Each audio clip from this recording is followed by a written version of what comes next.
Hello guys, good morning.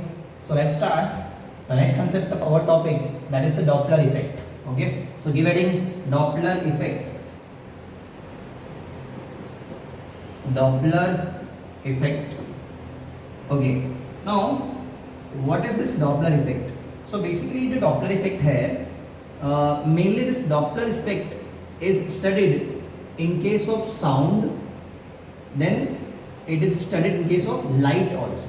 Okay तो पहले scientist ने किसमें स्टडी किया? Sound, Doppler effect in sound. Then later on they realized कि अगर लाइट भी वेव है, लाइट क्या है? वेव है, तो डॉपलर इफेक्ट का इफेक्ट मींस लाइट में भी आना चाहिए. तो hence later we studied what means later discovered that is the Doppler effect in light. Okay, तो फर्स्ट ऑफ ऑल ये डॉपलर इफेक्ट है क्या? What is this Doppler effect? So note down the definition. एक बार definition देखते हैं, फिर मैं थोड़ा एक्सप्लेन करता हूँ आपको. So definition is the apparent change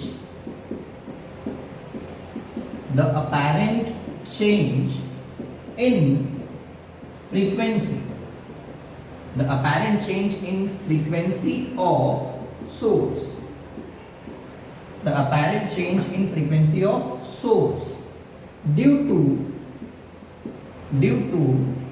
relative motion between source and observer. Due to relative motion between source and observer is called Doppler effect. Is called Doppler effect. Okay, so क्या definition है? Definition is what? The apparent change in frequency. Apparent change in frequency. तो ये apparent change means really में change नहीं होगा, really में frequency change नहीं होगा. Frequency is a property of what? Source. तो ये कौन सा चेंज है अपना? apparent change मीन्स अपने को ऐसा फील होगा. तो apparent change in frequency of what? source. Now source क्या हो सकता है? source in case of sound, this source will be what? It will be like speaker, है ना? कोई स्पीकर होगा, कहीं पे लाइक गिटार होगा, ऐसे कुछ भी होगा source. So that will be what?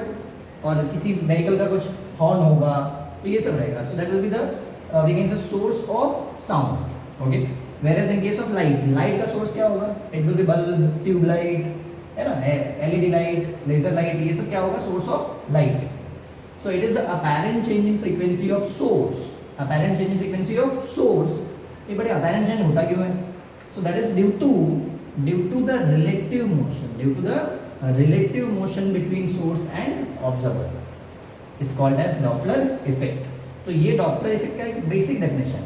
ये साउंड का भी नहीं है, लाइट का भी नहीं है, ये जस्ट किसका डेफिनेशन है? Doppler effect. Doppler effect एक बार वापस देखते हैं क्या डेफिनेशन है. The apparent change in frequency of source, okay, due to relative motion between source and observer is called Doppler effect. Now, अगर आपको डॉपलर इफेक्ट इन साउंड का डेफिनेशन लिखना होगा, किसका? डॉपलर इफेक्ट इन साउंड का, तो definition क्या आएगा? The apparent change in frequency of sound source due to relative motion between source and observer is called Doppler effect in sound. Is called Doppler effect in sound. तो just आपको ये source को change कर देना है, ठीक है. अगर हम डेफिनेशन लिख रहे हैं डॉपलर इफेक्ट इन लाइट का, तो क्या आएगा? The apparent change in frequency of light source due to relative motion between source and observer is called Doppler effect in light. Okay, so just ये सोर्स को change कर देना है, तो then we will get the definition. Okay, so that is the definition of what? Doppler effect. Now before studying Doppler effect in light, वैसे अपने topic में अपने को Doppler effect in light detail में स्टडी करना है, but before studying that we will study first क्या है? Doppler effect in sound. तो एक बार आप साउंड में समझ जाओगे क्या होता है, so it will be easy for you to understand in case of light. Okay, so give heading next heading Doppler effect in sound. Doppler effect in sound. Doppler effect in sound.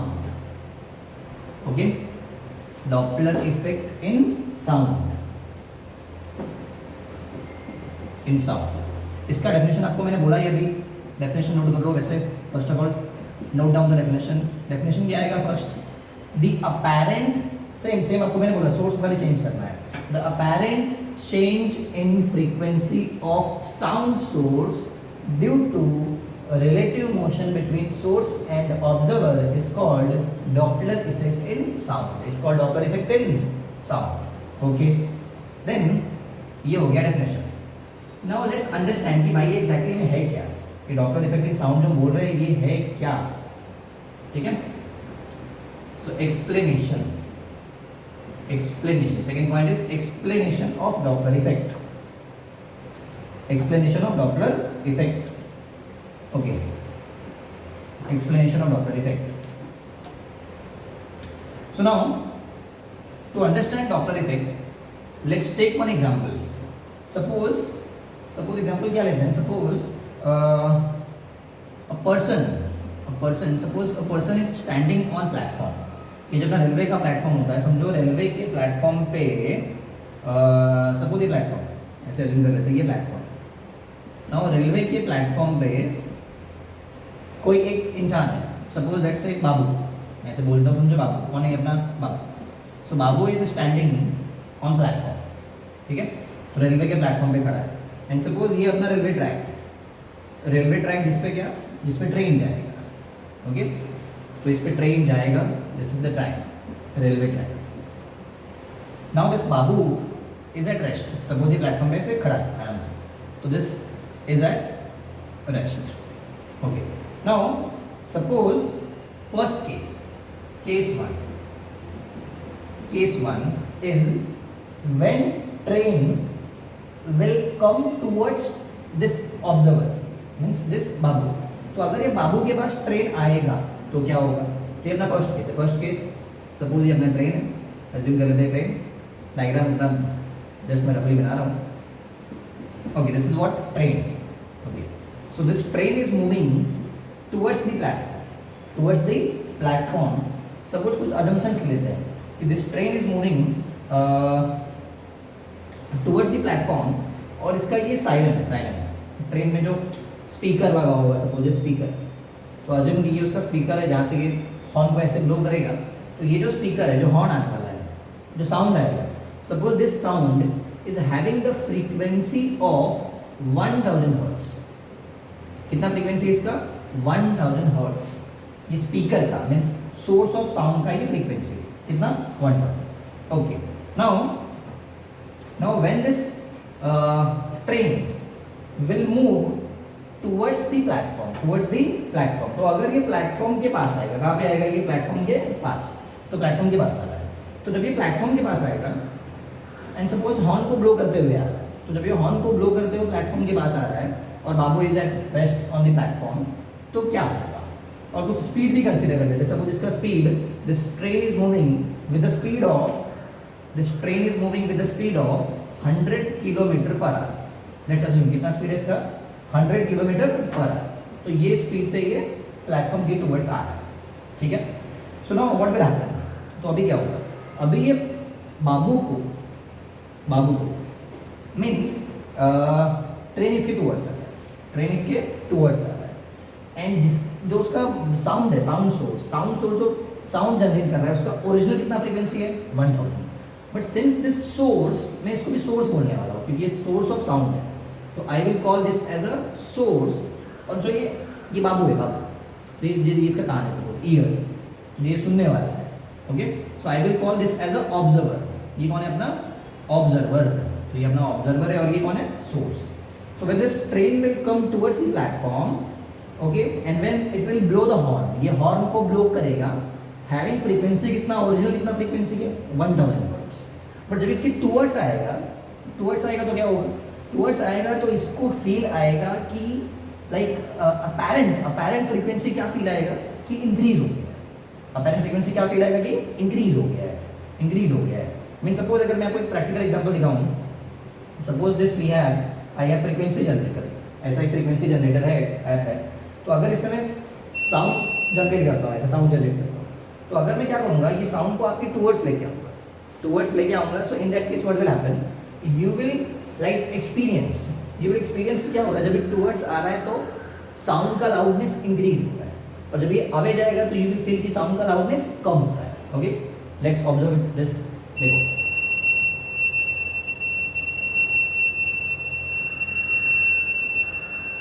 okay, so like this.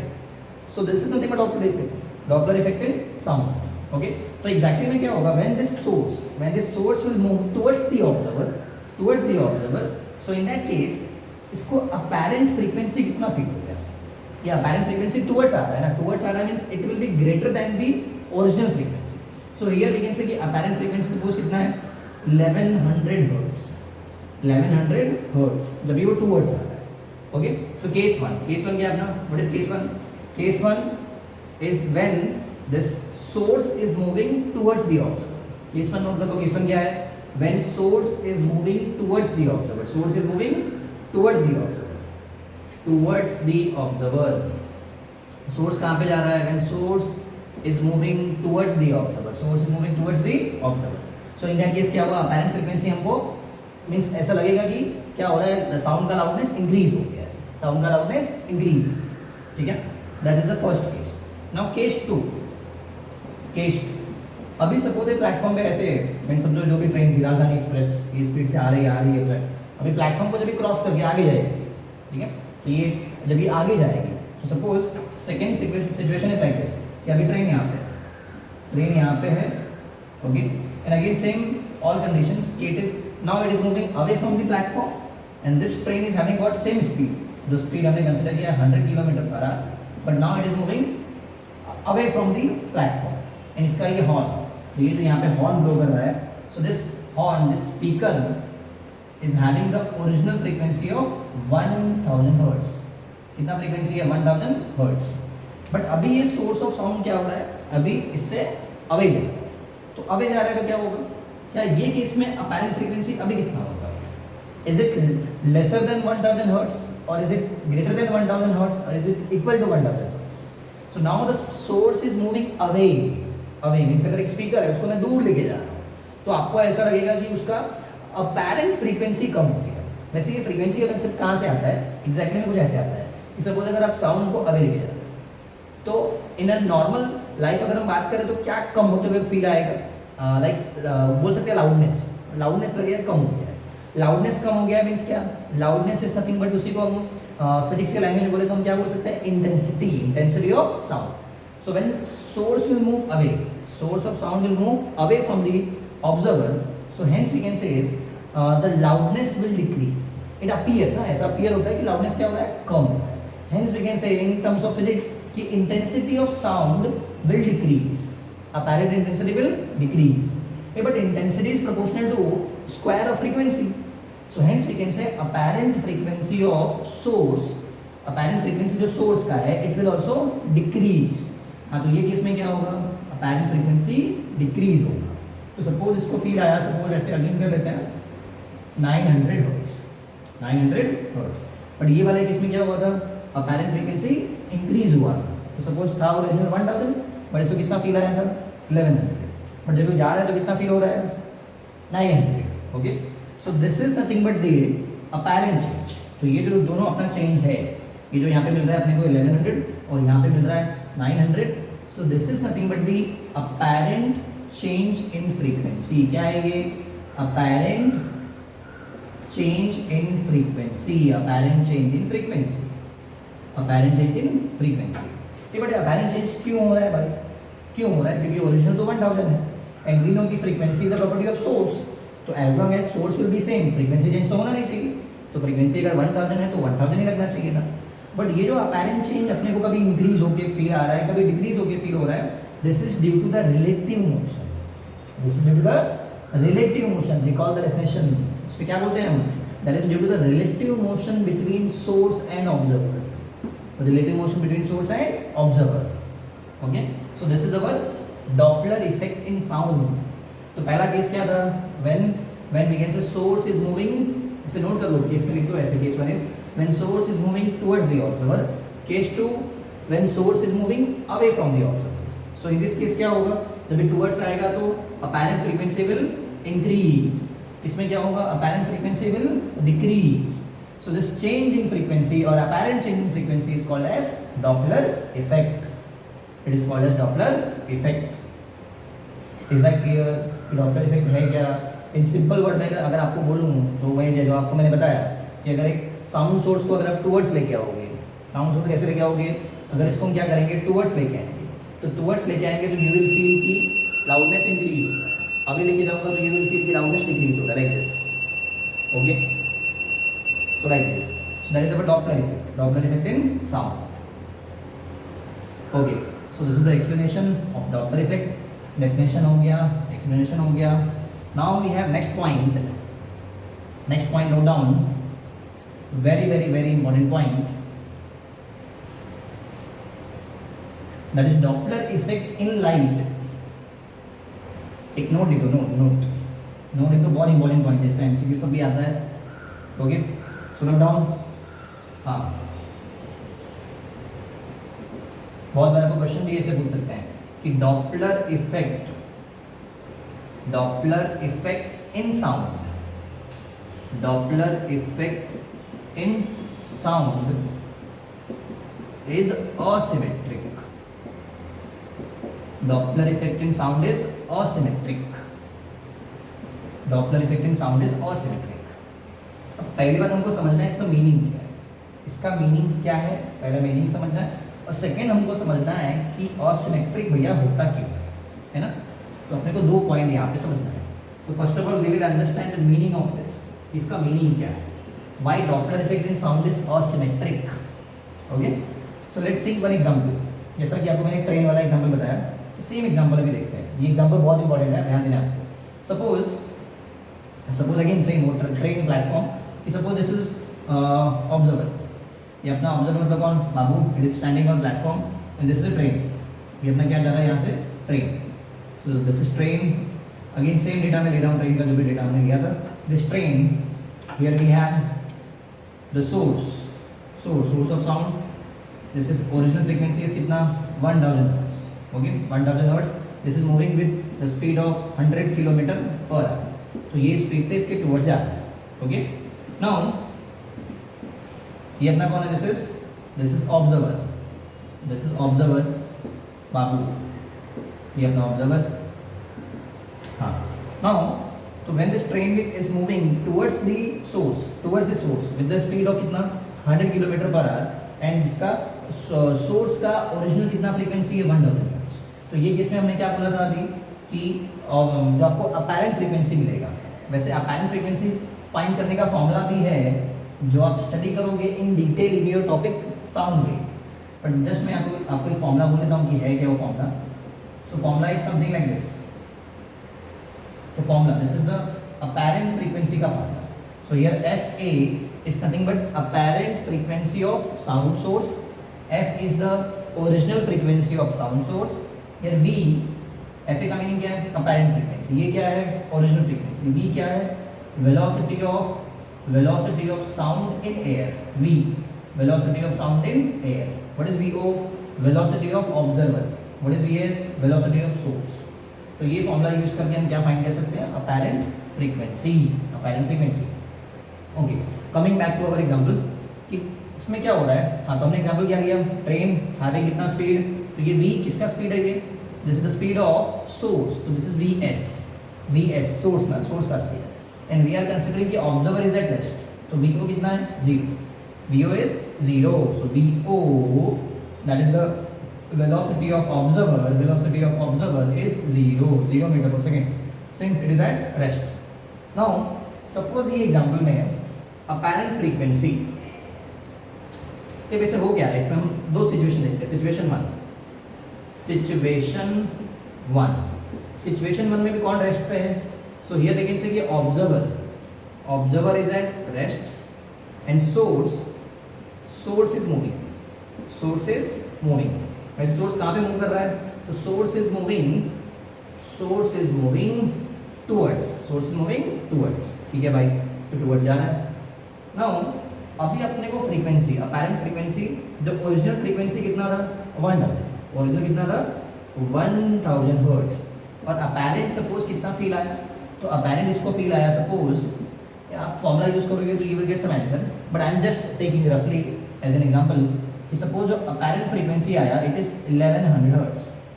1100 hertz वैसे अलग आएगा कुछ, but just I am taking as an example. ये कितना आ गया, ये 1100 हर्ट्ज. That is the apparent frequency. कौन से केस में है कि जब ये ट्रेन जिसका स्पीड 100 किलोमीटर पर आवर है, ऑब्जर्वर रेस्ट पे है, इसका ओरिजिनल फ्रीक्वेंसी 1000 है ना, 1000 ये स्पीड से जा रहा है, वो रेस्ट पे, तो मुझे अपैरेंट इतना। Is that clear? This is situation 1।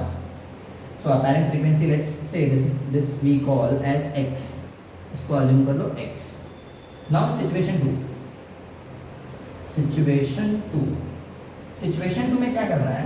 Now assume कि ऑब्जर्वर मीन्स अभी रेस्ट पे कौन है, अभी अज्यूम करते हैं कि ट्रेन जिसमें स्पीकर लगा हुआ है it is at rest. Means now we are considering कि source is at rest and observer is moving. Again observer कहाँ पे मूव कर रहा है? टुवर्ड्स ही मूव कर रहा है। यहाँ भी कहाँ मूव कर रहा था ये वाला टुवर्ड्स का, ये भी कहाँ पे मूव करेगा अभी? Towards. So now source is at rest, observer is moving towards the source. कौन से स्पीड से? तो again same data. Now consider कि जो वेलोसिटी ये तो अभी कौन रेस्ट पे है? तो अभी सोर्स अपना रेस्ट पे है और ऑब्जर्वर कौन से स्पीड से आ रहा है? तो suppose observer is moving with the speed of 100 kilometre per our. Means मैं स्पीड को जस्ट इंटरचेंज कर रहा हूँ कि जो स्पीड पहले किसका था? सोर्स का, वो हम किसका कंसिडर कर रहे हैं अभी? ऑब्जर्वर का। और जो ऑब्जर्वर का था वो किसका है अभी? सोर्स का। तो it means I am just interchanging the speed कि now source is at rest, observer is moving towards the source with the speed of 100 kilometre per hour. Okay, and no doubt कि यहाँ जो original frequency है ये कितना है? So in this case also original frequency of sound is 1000। कितना हमने consider किया है? 1000 हर्ट्ज। हाँ, तो अभी जो अपैरेंट फ्रीक्वेंसी मिलेगा, ये जो अपैरेंट फ्रीक्वेंसी मिलेगा, विल इट बी 1100 हर्ट्ज? क्या ये 1100 हर्ट्ज होगा कि नहीं होगा? क्योंकि दोनों केस में अगर आप ध्यान से देखो तो हमने क्या किया है? हमने दोनों के वेलोसिटी को इंटरचेंज किया है, बट ऑल्दो दोनों में क्या सेम है? दोनों में रिलेटिव वेलोसिटी अगर देखें तो सेम है, क्योंकि ये 100 ये 0, तो डिफरेंस कितने का आ गया? 100। अगर इसको मैं 100 रख दूँ, ये 0 रख दूँ, तो भी डिफरेंस कितने का आएगा? 100। Means relative velocity in both the situations are 100 kilometre per. So relative velocity दोनों में सेम है। तो अगर दोनों में रिलेटिव वेलोसिटी सेम है तो क्या अपैरेंट फ्रीक्वेंसी भी सेम आएगा? सपोज इसको मैं y बोलता हूँ, क्या बोल रहा हूँ? y। तो क्या x is equal to y? क्या x is equal to y होगा? नहीं, x is equal to y नहीं होगा। Means apparent frequency will be different even though the relative velocity between source and observer are same। relative velocity between source and observer are same, तो same होने के बाद भी apparent frequency हमको अलग अलग मिलेगा। इसी इफेक्ट को हम क्या बोलते हैं? asymmetric। तो hence we call कि Doppler effect in light is Doppler effect in sound is asymmetric। Doppler effect in sound is asymmetric। Have you understood the meaning of asymmetry? Asymmetry का meaning क्या है? वापस से बोल रहा हूँ, means the apparent change in frequency of sound source due to relative motion between source and observer। Okay, तो ये जो apparent change मिलेगा will be different even though they have the same relative velocity। तो relative velocity same होने के बाद भी क्या होगा? दोनों केस में apparent frequency हमको अलग अलग मिलेगा। That is called as asymmetric effect। Hence we call कि Doppler effect in sound is asymmetric। Doppler effect in sound is asymmetric। चलो भाई, इसका मीनिंग तो समझ में आ गया। Now अभी जो asymmetric है ये है क्यों? ये तो मीनिंग समझा कि हाँ, asymmetric का मीनिंग क्या होता है कि रिलेटिव वेलोसिटी सेम होने के बाद भी अपैरेंट फ्रीक्वेंसी अलग अलग मिलेगा, है ना? अपैरेंट फ्रीक्वेंसी अलग अलग मिलेगा, वो अपना asymmetric होगी। बट भाई ऐसा क्यों? ये तो मीनिंग हो गया। Meaning what is the reason? What is the reason behind it? So the reason is that is the sound. Sound is which type of wave? So sound is nothing but mechanical. Sound क्या है भाई? Sound is mechanical wave. Mechanical wave का meaning क्या है? Means it requires medium. It requires medium for its propagation. तो इसको चलने के लिए क्या चाहिए भाई? Medium. It requires medium medium. तो मीन्स जैसा कि आपने कभी मीन्स सुना होगा कि अगर दो लोग अगर क्या कर रहे हैं, समझो मून के ऊपर बैठे हुए हैं, देयर आर 2 पर्सन्स, 2 लोग हैं, Babu Baby, they are standing on moon and if they will talk, तो क्या एक दूसरे को सुनाई देगा क्या? नहीं, क्योंकि वहाँ पे मीडियम नहीं है। साउंड कौन सा वेव है अपना? Mechanical wave, it requires medium.